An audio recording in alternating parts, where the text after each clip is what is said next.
This program contains graphic material, including offensive language. Viewer discretion is advised. September 7th, 1993, New York City. Firefighters were called to this apartment building in the Bronx. Smoke billowed from a second-floor window. They broke down the door and made a horrifying discovery. The first officer, New York City firefighter, who you'd think had seen it all, was looking for the source of the fire and discovers a smoldering torso in a bathtub. The burning body was drained of blood. The head and hands had been hacked off and were nowhere to be found. It would turn out to be the work of the Latin Kings against one of their own. A Latin King learns that your worst enemy is a Latin King. The New York City Latin Kings. On the surface, they were a family. We stick together. I would die for my brothers right here. Beneath that, a violent gang that turned the city into a war zone. It was like Lord of the Flies with automatic weapons. I started stabbing people for the fun of it. Bodies being dismembered, bodies being burned. It sends a message. We're not going to be messed with. Their reign of terror reached inward. The Latin Kings were full of It wasn't about a brotherhood. As behind the scenes, one criminal mastermind pulled the strings. He turned out to be one of the most ruthless and bloodthirsty killers that history will ever know. Escape was not an option. King's a king for life.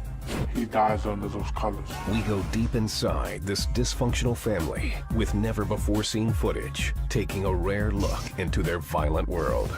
But in the street, sometimes you get away with murder.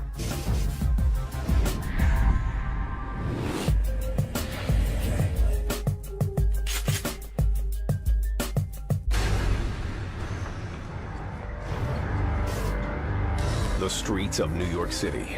Throughout history, it has been home to some of the toughest and most violent gangs in the world, where wearing the wrong colors or throwing the wrong sign can be a death sentence. It's here that the New York chapter of the Latin Kings has flourished for over 20 years. It was born out of the need for protection behind bars at New York's toughest prisons. But now, the Latin Kings are on the streets and 5,000 strong. A number that surprises even some cops. It just took off like wildfire, and quite frankly, we weren't prepared for it. The gang calls itself The Nation and has adopted the battle cry, Amor de Rey.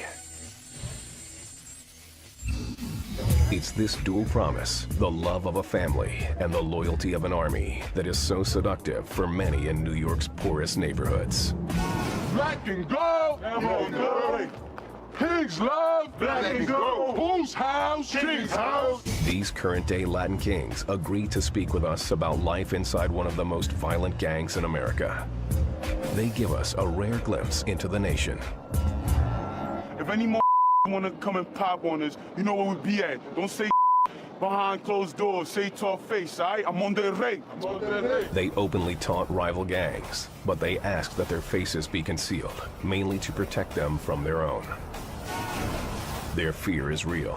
As with most gangs, they will be hunted down and killed for breaking their code of silence. But the threat of death doesn't deter these gangbangers. They openly talk about the nation with the fervor of religion. I don't believe in God. God ain't to me. All I think is about my kings and my nation. I don't believe in God. Because the God ain't helping me, so I come to my nation to help me, you know? And my nation is like a God to me, you know? That's why I follow by this nation. That kind of loyalty comes at a high price. Gang members choose to dance with death. I've been through so much beef, so much shootouts, everything, gang violence, everything. I got shot right over here, right in this area right here. I got shot. People try to take me down. Nobody can take me down. They try and try so much, but I'm still here living today with my brother today. I'm all day. It's a familiar story, one that this 33-year-old high-ranking gangbanger knows well. King Bulldog joined the Latin Kings at the age of 10. In this exclusive interview, he explains why he became a member. I grew up in an environment without a dad. I kind of took them as a role model. And seeing them in the streets all the time, throwing up signs and getting money and girls and this and that, that was something that I really wanted to get involved with. King Bulldog figured out quickly that the more violent he became, the more power he'd gain within the nation. Before long, violence became second nature. You actually start getting used to it. Used to blood splatting at you, blood splatting out, seeing blood pour on the floor, and being part of the gang, that's what you see. You see blood, nothing but blood. Eventually, the blood spilled would be that of his own family. In the early 90s, the Latin Kings were at war with their rivals, the Bloods, over territory in the Bronx.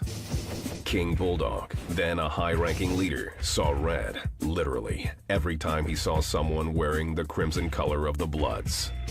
I felt that every person that I see with a red on, I have to attack. That hatred was mutual. In the fall of 1994, King Bulldog was holding his 2-year-old son on the streets when a suspicious vehicle pulled up. The windows rolled down and members of the Bloods opened fire. King Bulldog survived. His son did not. My son got shot 3 times in the head, and that was my first child. But it would turn out that rival gang members weren't the only ones who wanted King Bulldog dead. One day, Bulldog was driving through the Bronx when he noticed 3 vehicles close behind. When he came to a stoplight, the cars surrounded him. Initially, he was relieved to see they were wearing the black and gold colors of the Latin Kings, his brothers. I got out to salute them, and instead of getting a salute, they cut me with a razor and stabbed me in my heart, almost dying, because they wanted me dead. The attack was an attempted coup. King Bulldog held the 3rd highest position in the nation, and some ambitious members wanted him out of the way. Because they feel that, you know, you're worth too much. You know too much. So we might as well just take him out and take his position. That's the way it is. King Bulldog learned an important lesson of gang life. Don't trust anybody, not even your so-called family. You know, they always say that, you know, your brother's your worst enemy. Why? Because he's your closest one to you. This brother against brother bloodshed goes against everything the Latin Kings claim to stand for. Yet the underbelly of fratricide has always been part of the gang. And in 1993, it reached a new level, exploding into a series of violent crimes that baffled authorities and almost destroyed the New York Latin King nation. It began with one of the most notorious killings in the gang's bloody history. The murder of William Cartagena, aka King Lil Man. It was in September 1993 that his mutilated corpse was discovered in a Bronx tenement by New York City firefighters. Sergeant Lou Savelli patrolled these streets for the New York City Police Department's gang unit. William Cartagena was strangled and killed in this building. He was brought here into a bathtub. His hands and his feet were cut off, and his head. His Latin King tattoo was cut off by members of his own gang. The killers set fire to the corpse before leaving the scene. Just 4 days later, the Latin Kings plotted another murder. This one in Brooklyn. Their intended victim was Margie Carterone, a member of the King's sister gang, the Latin Queens. Margie's homies had planned to shoot her, but were unable to break into her apartment. So they decided to burn down the entire building with her neighbors inside. Richard Zabel prosecuted the case for the U.S. Attorney's Office. They got up to where her door was, poured gasoline under the door and on the door and all around the walls and the hallway there to burn her to death. Queen Margie escaped uninjured, but 2 of her neighbors weren't so lucky, their skin permanently disfigured by the flames. Just 6 weeks later, on October 30th, the Kings struck yet again. 5 gang members armed to the teeth approached a Brooklyn apartment building where a Halloween party was in full swing. Their target was high-ranking gang member Rafael Gonzalez, known to the nation as King Mousy. They had gone up the stairs to where the party was. And there were a lot of people walking around and a lot of noise. And they knocked on the door, and the door was opened, and they just started shooting. one innocent bystander was gunned down, but King Mousy escaped and was never heard from again. It was the third major crime within weeks, and New York authorities like Deanna Rodriguez were getting suspicious. Then they noticed a pattern. All the people that were committing these crimes were like dressed alike. They were wearing gold and black. The suspects were wearing the gang colors of the Latin Kings. As authorities dug deeper, it seemed likely that one man was behind it all. A lifelong criminal and the leader of the New York Latin King Nation. A man known simply by the name King Blood. He turned out to be one of the most ruthless and bloodthirsty killers that history will ever know. 1993, New York City.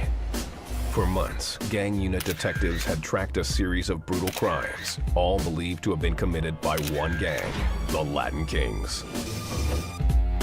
Authorities soon noticed something curious. It appeared the Latin Kings weren't targeting their enemies. They were going after their own, with a vengeance. They took New York by storm. Bodies being dismembered, bodies being burned, things of this nature, the vicious slashings, the vicious stabbings. The more they investigated, the more police suspected there was one mastermind behind the carnage. A man named Luis Felipe, aka King Blood. Felipe was a career criminal who had joined the Latin Kings over a decade earlier in Chicago, the city where it all began. It was the 1940s, during the Second World War, and the demand for industrial workers was high. The government eased immigration restrictions, and thousands of Latinos poured into Chicago looking for work. Other ethnic groups resented the competition. There was a rejection, more or less, by Irish and Italian communities in Chicago. You're not from here. Get out. The Hispanic community responded by banding together. They formed a group they called the Latin Kings. Each member created his own name, putting the title of King in front. It gave members a feeling of self-worth and helped them rise above the racism they faced. Adding a title of royalty. I'm a king. In a place that they told me that because I'm a Latino, I'm nobody. So it's another way of fighting back this issue of the names. The Latin Kings also developed a written manifesto, which was revered like the Bible. It gave detailed lessons on how members should behave. Lessons included respecting your brothers, showing loyalty to the nation, and seeking wisdom through the manifesto. These lessons were dubbed Kingism. For decades, the Latin Kings were a constructive force in the Hispanic community, most of which was comprised of hardworking, upstanding citizens. But by the 1980s, some Latin Kings began taking advantage of the group's positive image, using it as a front to sell drugs and weapons. Those members soon landed in prison, where they recruited others. It's like a spinning door. You know, people are going in, people are coming out. So for every one Latin King that's going into prison, there's like 7 more coming out. Before long, the Latin Kings transitioned into a criminal organization. It was around this time that a Cuban criminal named Luis Felipe arrived in Chicago. As the Latin Kings would soon learn, Felipe was their kind of man. Luis Felipe was born in Cuba on May 11, 1961, to a prostitute mother and a father whom he never met. In the impoverished barrios of Havana, Felipe started a life of crime. As a teenager, he was arrested for attempted murder and sent to prison for 10 years. As Felipe sat in his cell, Cuba was in a state of rebellion. The economy was in shambles, and many Cubans were unhappy with their president, Fidel Castro. In 1980, Castro announced that anyone who wanted to leave Cuba was free to do so. This included opening up the prisons and freeing some of Cuba's most cold-blooded criminals. A mass exodus of more than 100,000 refugees fled to the United States in what was called the Mariel Boat Lift. The more sort of reprobate, the more deviant of the Cuban society, and basically gave them rafts and boats and sent them on their way to Miami. Luis Felipe was among them. From Miami, he made his way to Chicago, where he continued his criminal behavior. He was a dope fiend. He used to live in boxes up in Chicago. He was a junkie, but he always had a gun on him because the way he survived in the jungle was to actually go out there and rob people to support his habits. Soon after arriving, Felipe came into contact with the Latin Kings, who were deeply involved in Chicago's drug trade. Felipe joined the gang, taking on the name King Blood. His willingness to sell drugs and commit acts of violence made him a star among his new brothers. They created a monster out of him. Then he started killing people out there, just for the fun of it. Chicago police caught wind of Felipe's activities.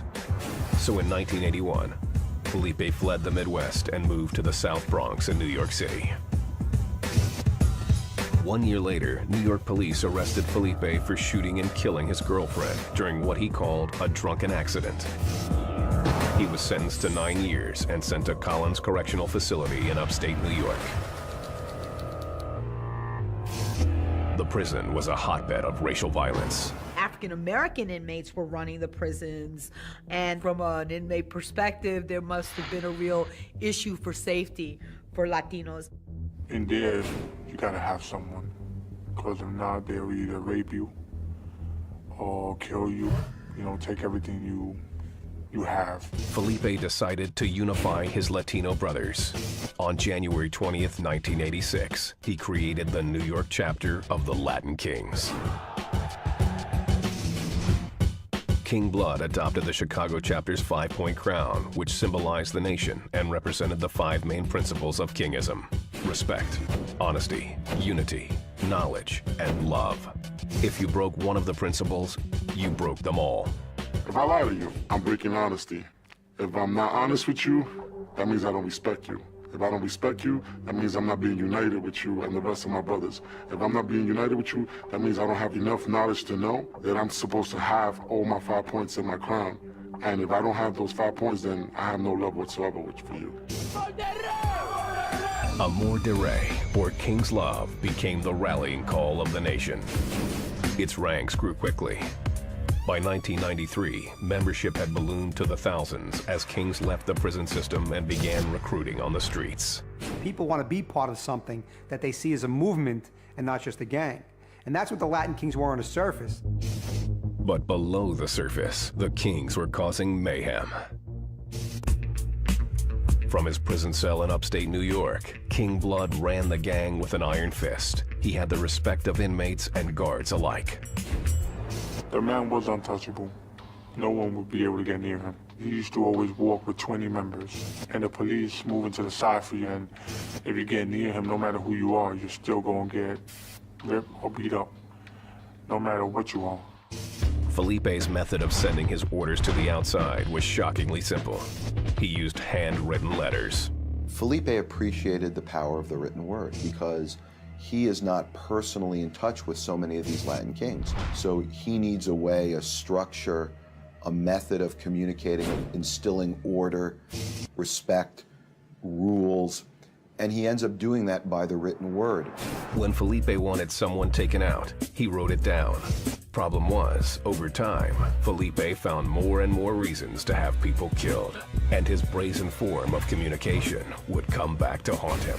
When you're on top and you have that much power, you don't think about the consequences. In 1986, from his prison cell in upstate New York, Luis Felipe started the New York chapter of the Latin Kings. Now, 2 decades later, that small prison gang is a street army of more than 5,000 members. That's our godfather, King Blood. He taught us everything we know, prayers, our lessons, everything. He taught us the real true meaning of Kingism. Joining the gang means swearing allegiance to the nation's rules and regulations for life. A king is a king for life. He dies under those colors. Initiation into the Latin Kings can be as simple as being born into the gang, or as vicious as taking a serious beating. King Bulldog has been a member of the Latin Kings for over 20 years. When he joined the gang at the age of 10, he had to survive a beating from a 20-man line.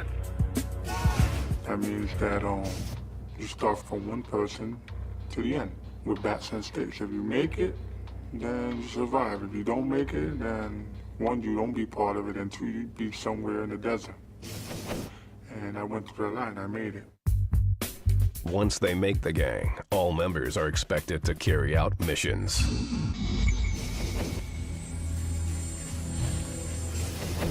Missions could be anything from stabbing or carrying drugs from one state to another, or going out there and doing what they wanted you to do. Could have been different things. You have to do it, because that's the only way you could become someone. Latin queens, who are considered equal members within the nation, are often given missions like smuggling drugs and weapons, or prostituting themselves to provide money for the gang. This interrogation footage of a Latin king describes one assignment.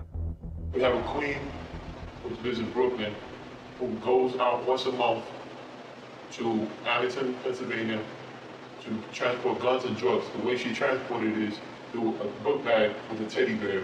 The teddy bear is shaped as a book bag and is put in the bear's head. But a queen's most important function is to preserve the future of the Latin King nation. Latin kings are taught that we don't die, we multiply. A Latin queen, who she gives birth to, that's a future king or queen to the nation. That's what's going to keep this nation growing. Keeping that nation strong was Luis Felipe's goal, and organization was the key. Known as King Blood, Felipe was the supreme crown authority of the nation, or Inca, a name taken from the ancient South American warrior culture. Underneath him were different tribes representing all 5 New York boroughs. Each tribe had a 5-man leadership structure consisting of the first crown or president, second crown or vice president, third crown or warlord, fourth crown or counselor, and fifth crown or treasurer. In order to move up in the ranks, members had to prove themselves, often through acts of extreme violence. At 10 years old, King Bulldog already knew what was necessary. I needed to do things that no other 10-year-old would be or have the heart to do. I went on missions and started following my orders. This gang took over my heart. I would attack even my own mother. He soon graduated from beating with his fists to stabbing. Well, the first time was tough, then I got used to it. Then I started, stabbing people, and for the fun of it, just to see him bleed. I used to love stabbing people, beating up on people. Eventually, King Bulldog rose to the third crown, or warlord, the most violent position in the gang. Third crown is the ones that makes decisions as far as weapons and war, and who's going to be attacked that day, or who's going to be attacked that next day. Brandon Corey, who joined the gang when he was 18, also rose to third crown status in his tribe. The power was addictive. It was like a high. Just knowing you could snap your fingers in a half hour, you have 500 people standing in one corner, just waiting to see what you want them to do next. Once a month, every Latin King member from the entire state of New York joins together for a universal.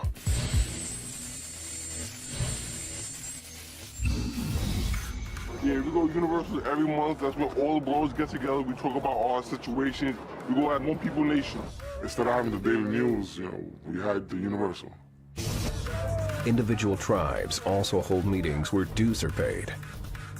The money is used to help out members in need, but it's also used for illegal activities, like buying guns.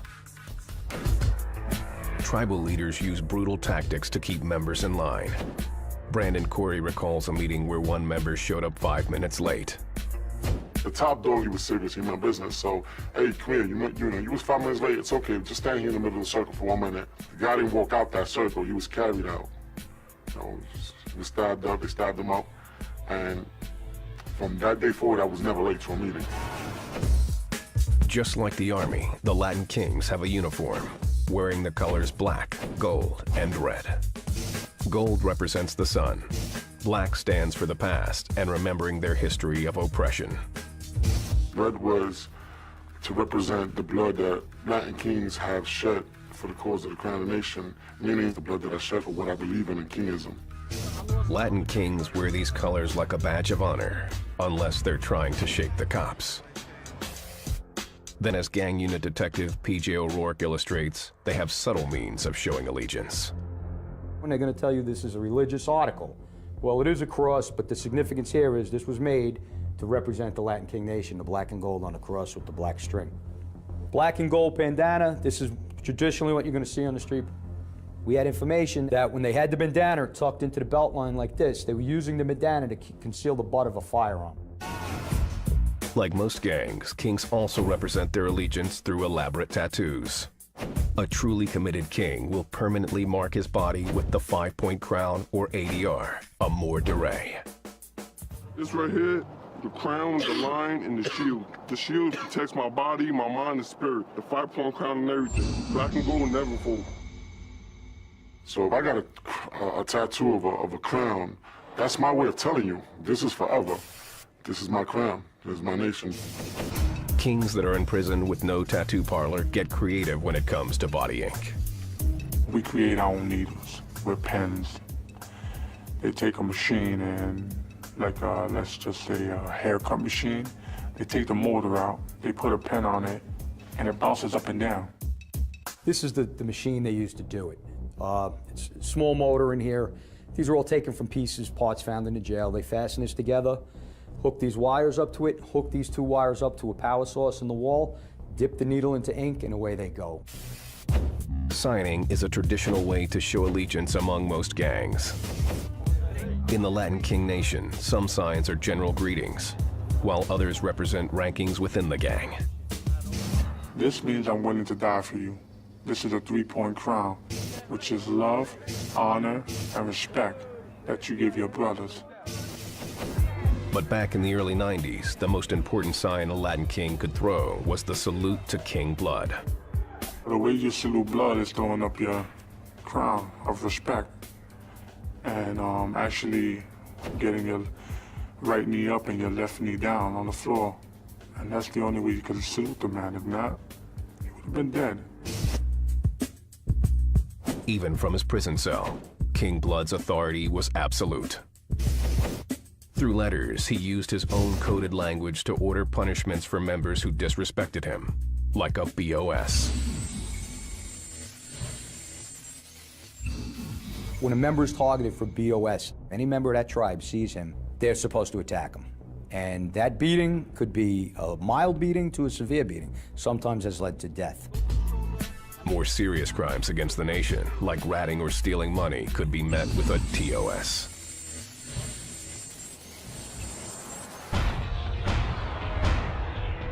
If you were suspected of being a snitch, or if you were suspected of trying to form your own set of Latin Kings, or to betray Luis Felipe, you was feeling it.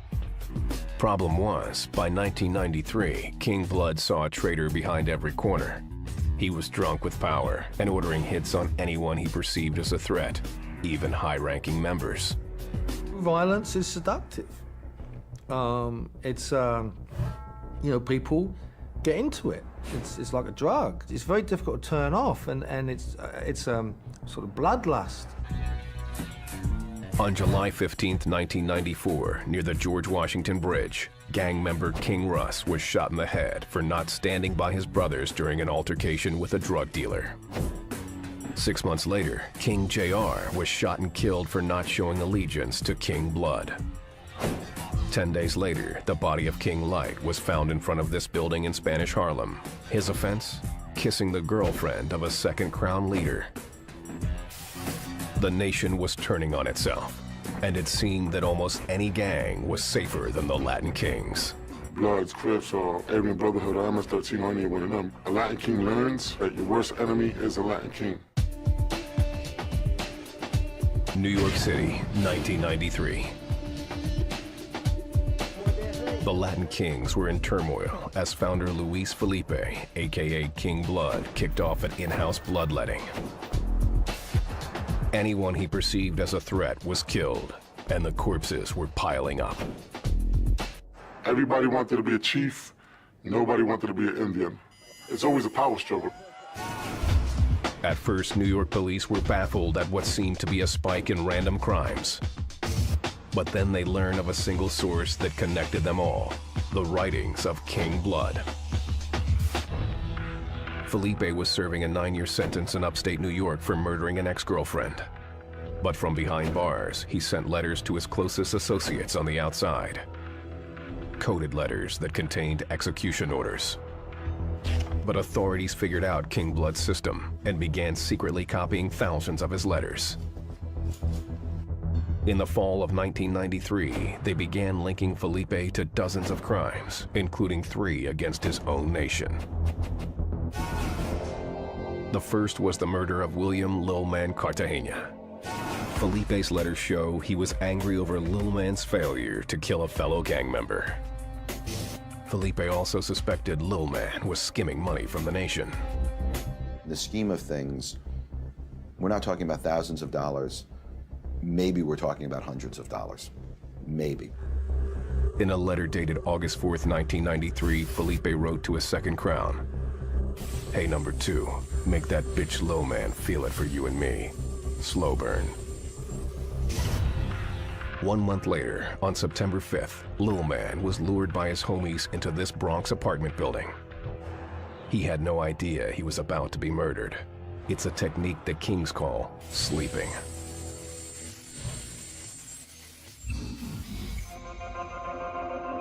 Once inside the apartment, the posse of Kings tied Lil Man to a chair and stripped him down to his underwear. Federal attorneys Richard Zabel and Stephen Cohen prosecuted the case. The king said, "I'll yoke him," meaning I'll strangle him, and some of the other Latin kings held Little Man's feet when he started kicking.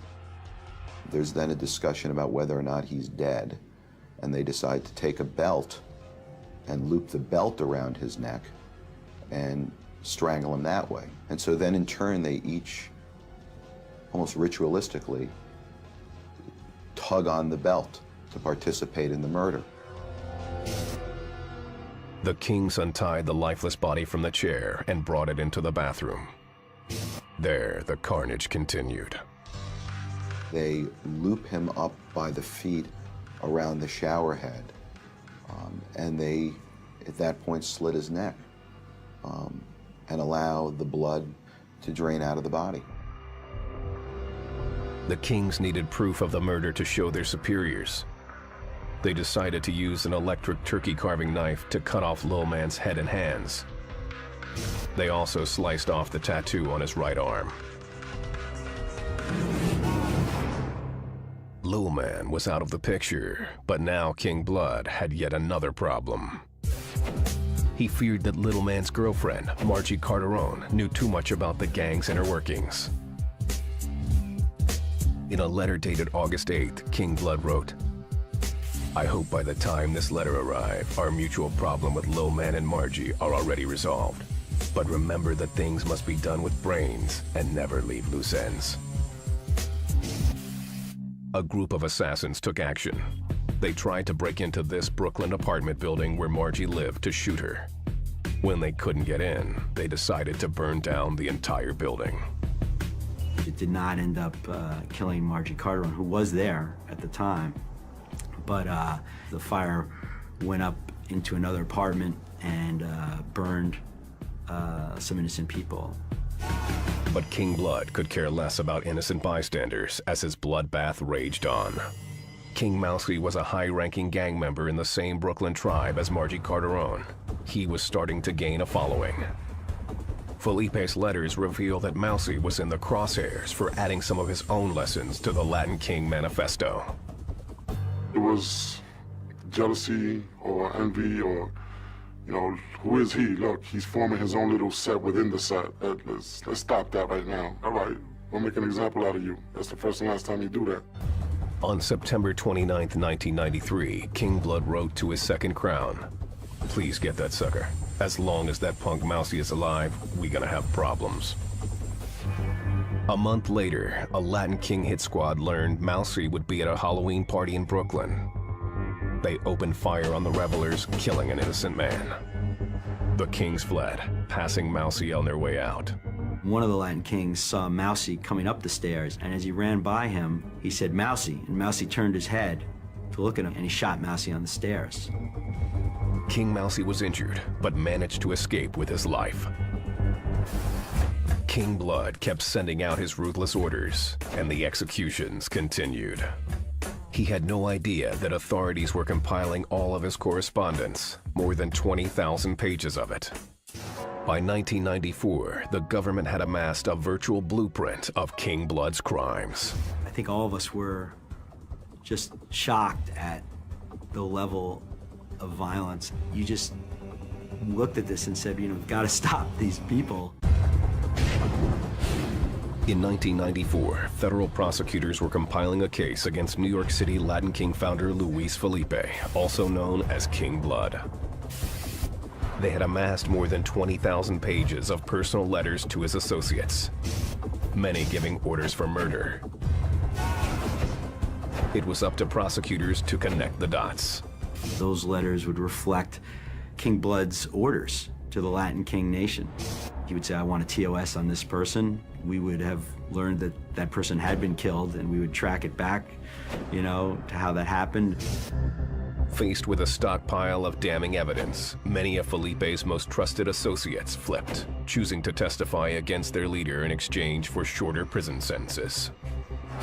Once you were able to put together people who understood what was going on in the street with people who knew the letters, more than any case I've ever seen, you suddenly had a very powerful federal case. On October 29, 1996, the trial of King Blood began. Luis Felipe was charged with 11 counts of murder, including the gruesome mutilation of William Lilman Cartagena.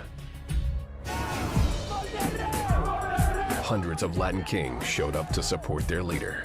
Almost the entire audience of the courtroom was really just a sea of black and gold colors, you know, that they're the colors of the Latin kings. After a month-long trial, Felipe was found guilty of all charges. The judge sentenced King Blood to life in prison without the possibility of parole. The first 45 years were to be served in solitary confinement, allowing absolutely no contact with the outside world. For the first time, the New York Latin Kings were without their infamous leader. The judge silenced the voice of the Latin kings in that sentence, which was the right thing to do. You will not be able to order another murder. You will not be able to hurt anyone else on the street, nor will they be able to come and hear your words or talk to you. It wasn't long before the Latin Kings ordained a new Inca or leader, a charismatic 29-year-old named Antonio Fernandez. Fernandez was known as King Tone, a name given to him by none other than King Blood. Luis Felipe said, you're going to be the person who is going to give the correct tone, okay, like music. You get the perfect tone to this Latino organization, and the mistakes that I commit, you don't do that. You bring the organization into another level. King Tone set out to do just that. He began preaching against the violent ways of the Latin Kings and encouraged gang members to develop a new image. I pray that this nation learns from its mistakes. We pray that whatever sentence is handed down to Poet, that you protect him and his wife and his children. Beat down on sites and terminations on site. He changed that around because he felt that no brother should be touched, no brother should be hurt. He starts to talk a different talk and walk a different walk. It starts to look at the lessons of the Latin Kings, you know, standing up for yourself and building a new community and taking on the man and, you know, all that sort of stuff. And he starts to develop a new breed of Latin kings and queens. King Tone loved the spotlight and used the media to change the public perception of the nation. And I'll promise to help you keep yours alive, and then we'll save the community. Amor del Rey. Soon, his message of empowerment spread among the Latin Kings of New York. But law enforcement was suspicious. Murder rates among the kings were dropping, but otherwise, it was gang business as usual. according to a lot of the informants that we developed and other people within the gang that we talked to, the Latin Kings were full of that it wasn't about a brotherhood. It was about killing people and robbing people and making money and stealing and drug dealing. That was just propaganda they put out there to try to draw members in. The police and the FBI launched a 19-month undercover investigation. They soon found evidence linking gang members to murder for hire, firearm and drug trafficking, and other crimes. The Latin Kings were still up to their old tricks. On May 14, 1998, authorities went after the gang once again. Police arrested over 90 Latin Kings, including this man who felt deceived by King Tone. Do you feel he has betrayed a lot of brothers? I feel he betrayed a lot of brothers. I feel he took advantage of a lot of brothers. He manipulated a lot of brothers. A lot of brothers are in jail because of Tone. I'm not gonna sit here and say, well, I don't want none of my people selling drugs or having guns or fighting. And then a couple of months later, I'm indicted for drugs. I'm a hypocrite, I'm a two-face, I'm a liar. King Tone was arrested for conspiring to traffic in heroin and cocaine. He pled guilty and was sentenced to 12 years in prison.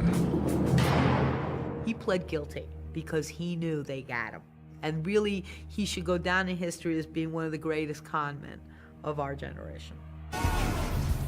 Today, the Latin Kings are still reeling from King Tone's arrest. They are disorganized and without a leader. And once again, they are at each other's throats.